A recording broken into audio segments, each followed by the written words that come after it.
বলো না।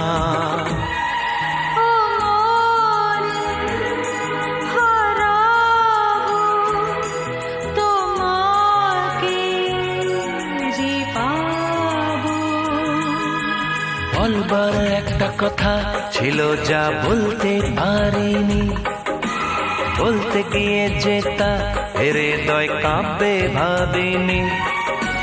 বলবার একটা কথা ছিল যা বলতে পারিনি, বলতে গিয়ে যেতা হৃদয় কাঁপবে ভাবিনি। বলবো